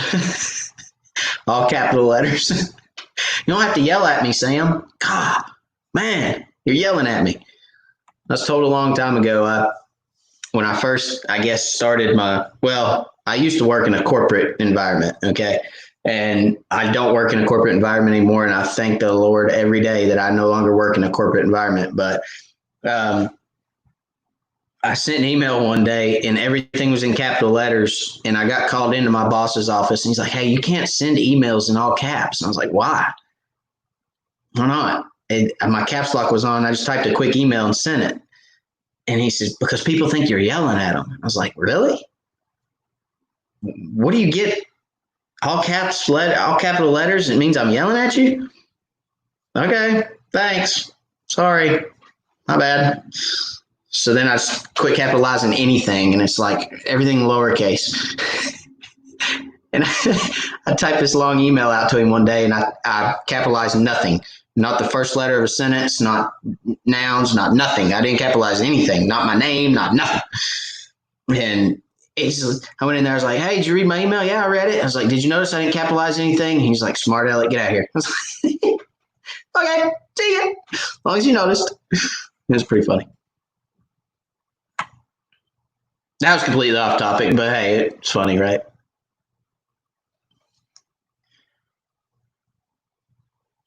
Larry Merrick. I'm not gonna put this up there, guys. Y'all arguing about your age. Who's older? Ready, break.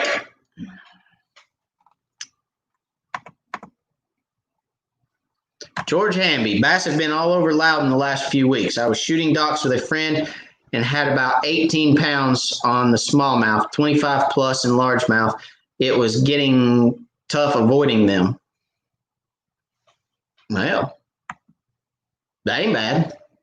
They're fun to catch. Definitely fun to catch. Ain't no doubt about that. Any fish is fun to catch if you're catching.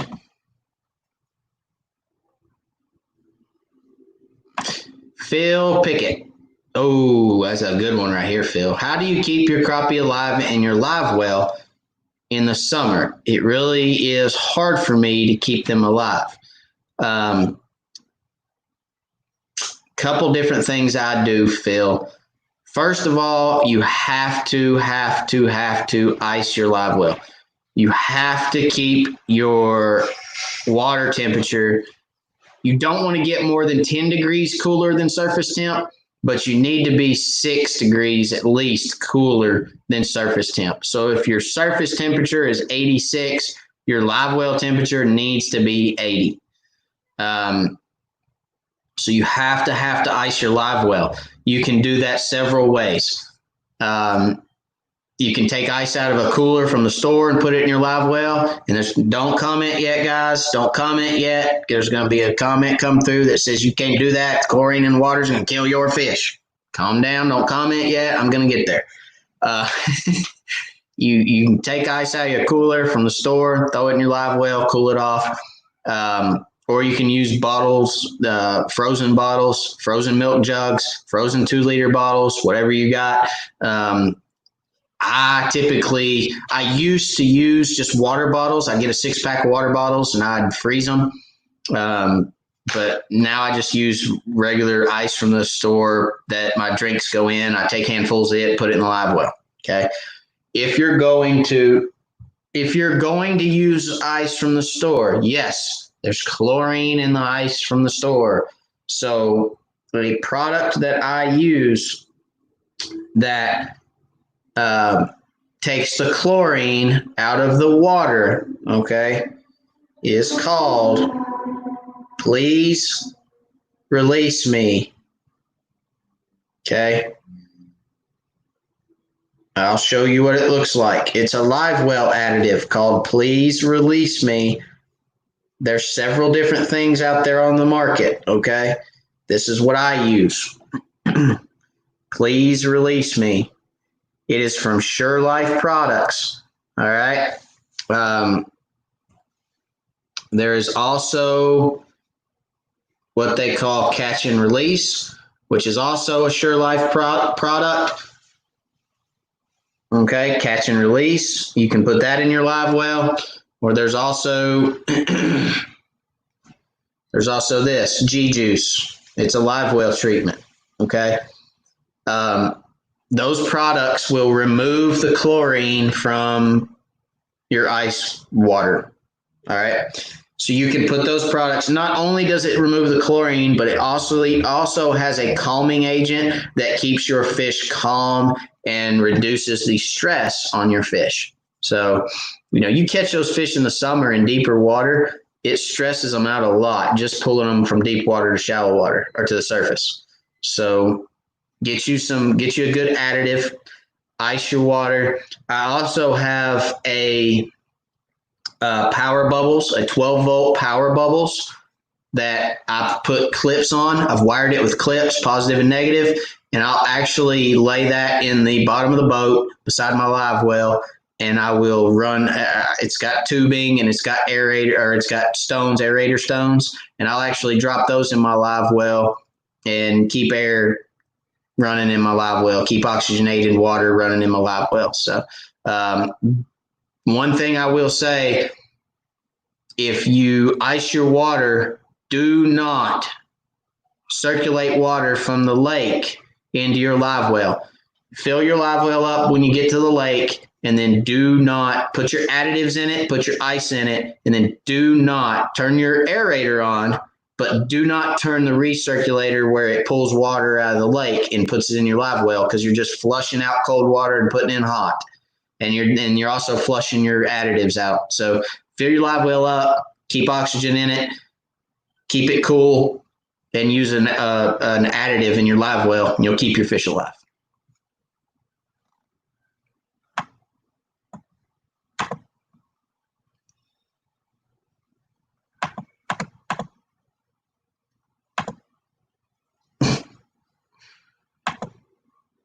Pup. Yeah, I guess I am, Larry. I don't feel it a lot of days, but I guess maybe so.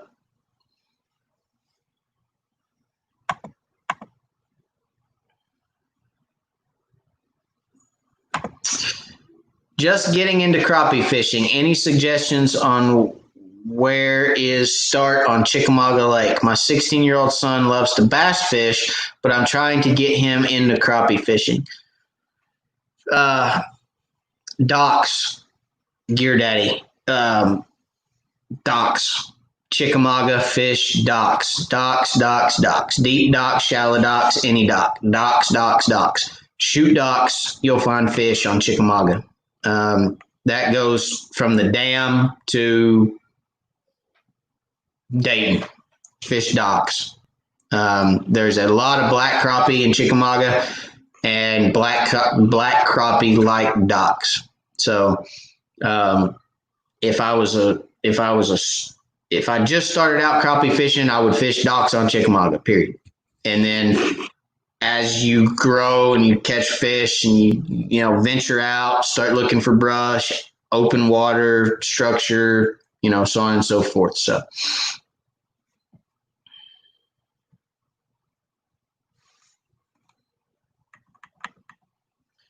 Drum King, what's going on, Drum King? For short, DK, what's going on, man? Crappie fishing has been good on Chickamauga lately. I've seen some of your posts. It has been good for you. You've been catching some good fish. I also saw that you snuck up the Watts bar on us. Mm-hmm. Yeah. I see you branching out. Mm-hmm.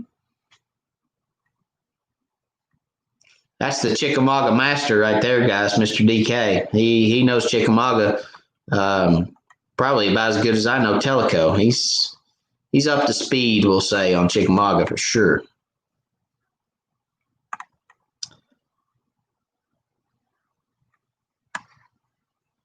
George Hamby, as far as keeping fish alive during the summer, I was going to try freezing some 2-liter bottles. That helps. Got to keep that water cooler in the summer, without a doubt. Got to keep it cooler. But keep in mind, if you get it too cold, okay, it will shock your fish. You know how if you have a pool in your backyard and the pool is 82 degrees and you walk out of the house and you know out of the air conditioning and you get in your pool, it's not too bad. But let's say you go out and you mow the yard and then you get done weed eating and you're sweating, you're hot, and you jump in the pool. God, it gets cold, right? Cold real quick. And then your body equalizes and it's like, it's not too bad. Okay. It was just cold jumping in. Same thing for fish. You take them out of that water and you throw them in water that's 15 degrees cooler, it will shock them and it will kill them quick. So don't get it too cold. Get you one of those little turtles that floats in your live well, like you use in a fish tank. Get you one of them little turtles, put it in there, it tells you the temperature, and just try to keep it, 6 to 8 degrees cooler than the surface temp. You'll be fine.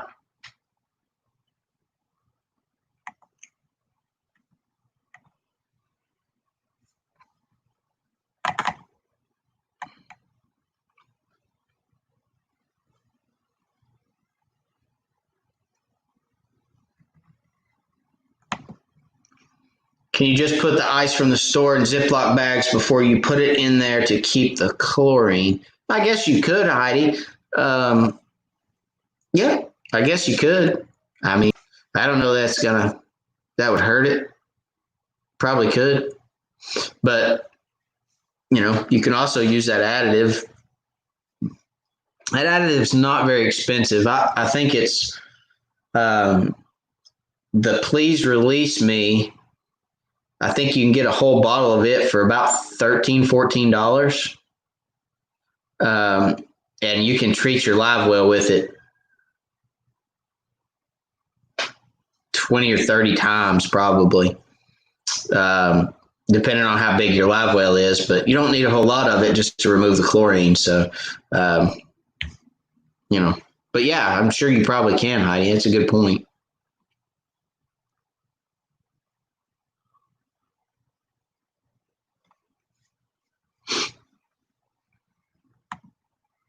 Sam says, my brother is a corporate lawyer. He says the same thing regarding caps. Yeah, I got told real quick on the whole caps lock thing. Like, don't text emails, don't write emails in caps lock. People think you're yelling at them. It's like, okay, duly noted.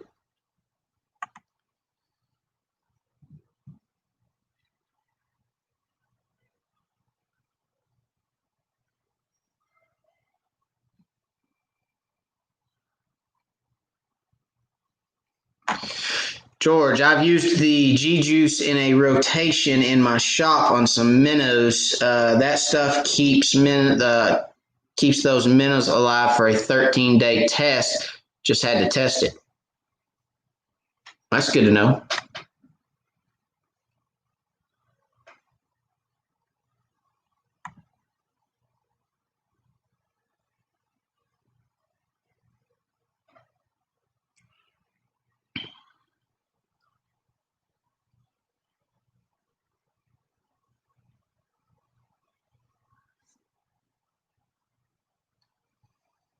DK, if I wasn't so old, I would fish more with you guys. You all are great people. DK's fished some of our crappie tournaments. And DK, you're only as old as you feel, buddy. You know? You're only as old.